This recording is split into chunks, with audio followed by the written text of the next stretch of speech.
channel yang Lamer. Jadi di channel ini kita akan memberikan informasi ataupun pembelajaran mengenai hal-hal yang berkaitan dengan finansial. Tujuannya agar kita semua sama-sama belajar bagaimana sih mengelola keuangan kita. Hari ini yang akan kita bahas itu adalah sebuah kisah maupun kasus yang cukup viral mengenai financial planner yang terjadi baru-baru ini. Sebelumnya jangan lupa subscribe ya untuk terus mendukung channel kita. Oke, langsung saja ya. Pertama, ini merupakan, kita semua pasti tahu lah ya, Joska. Bagi yang belum tahu apa sih Joska itu? Joska itu merupakan sebuah startup di mana mereka cenderung menjadi sebuah konsultan keuangan ataupun financial planner. Apa sih financial planner itu? Financial planner itu merupakan sebuah jasa yang ditawarkan di mana mereka membantu Anda untuk mencapai tujuan finansial Anda, seperti misalnya bagaimana manajemen terhadap penghasilan Anda, atau misalnya Anda ingin menyimpan untuk dana tabungan pensiun Anda atau untuk pendidikan anak. Di sini akan dikasihkan bagaimana sih caranya untuk mencapai itu, apakah dengan investasi ke pasar modal atau instrumen-instrumen lainnya. Cenderungnya financial planner itu membantu Anda untuk menyehatkan keuangan Anda agar tujuan keuangan Anda itu dapat tercapai, di mana mereka akan memberikan nasihat-nasihat tertentu. Terus mereka juga memiliki aplikasi yang ada di Play Store. Di App Store saya belum tahu ada atau tidak. Pokoknya aplikasi ini nantinya merupakan sebuah money manager di mana kita input di sana penghasilan kita, dan kemudian kita bisa input pengeluaran kita di pos-pos tertentu seperti aplikasi money manager pada umumnya. Oke. Kita ke kronologisnya, yaitu kemarin pada saat tanggal 21 Juli 2020 Twitter dengan username @yakubus_alvin itu dia memberikan cuitan di Twitternya mengenai Joska ini dan yang dikatakan memiliki hubungan dengan Amarta Investa. Amarta Investa sendiri merupakan sebuah startup untuk di bidang investasi juga. Tapi berdasarkan pengakuan dari Alvin, kita bisa lihat di sini total dana dia yang sempat mengalami surplus. Oke. Di sini juga ada Anda bisa baca dulu ini tweetsnya.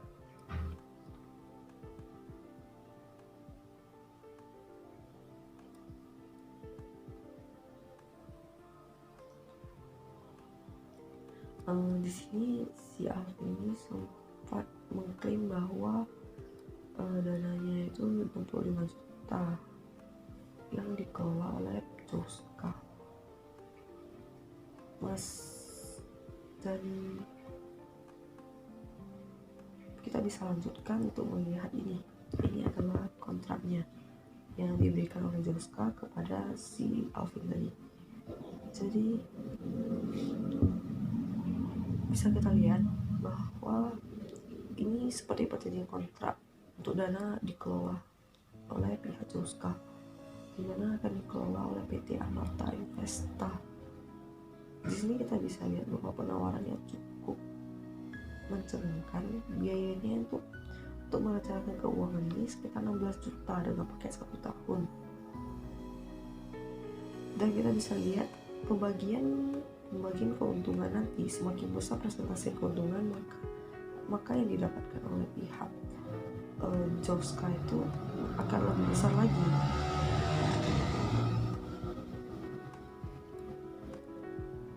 Kurang lebih seperti ini bisa kita lihat. Oke, ini juga setelah desain seperti itu ada banyak juga akun-akun lain yang menchat si Alvin ini mengenai dana dia juga mengalami kerugian karena di kelola Joska.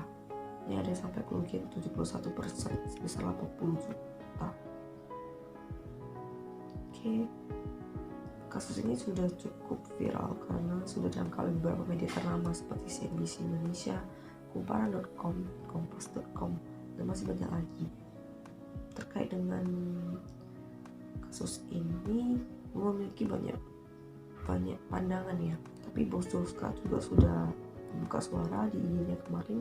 Dia ada bilang kalau dia akan memberikan sharing mengenai, dia akan memberikan pendapat dia soal kasus ini.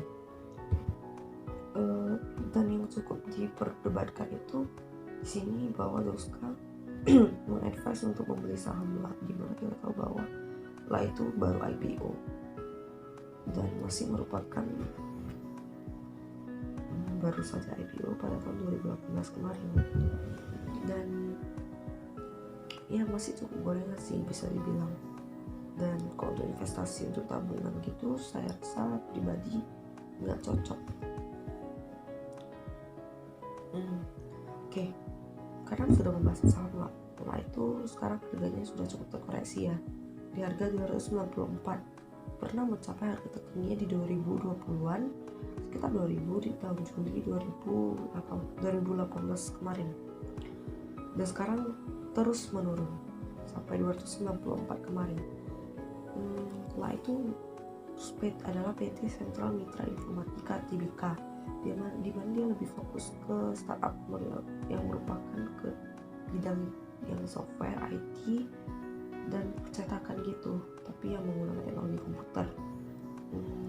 Itu adalah sebuah inovasi aku rasa. Oke, jadi apa sih kesimpulan yang bisa kita ambil daripada kasus tersebut? Saya ingin mengutip kata-kata dari Warren Buffett, investor ternama, bahwa Wall Street is the only place that people ride to in a Rolls Royce to get advice from those who take the subway. Maksudnya gimana sih?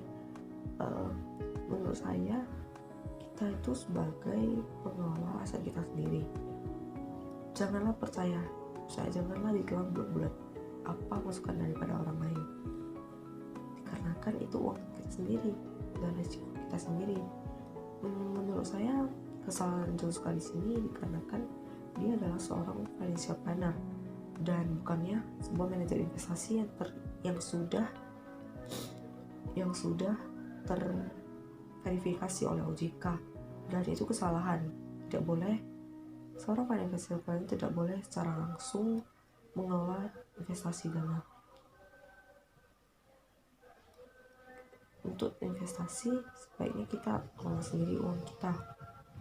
Dan pihak Joska juga mengklaim bahwa tidak ada paksaan yang diberikan untuk membeli maupun menjual saham-saham tertentu. Mungkin cuma seperti rekomendasi yang diberikan.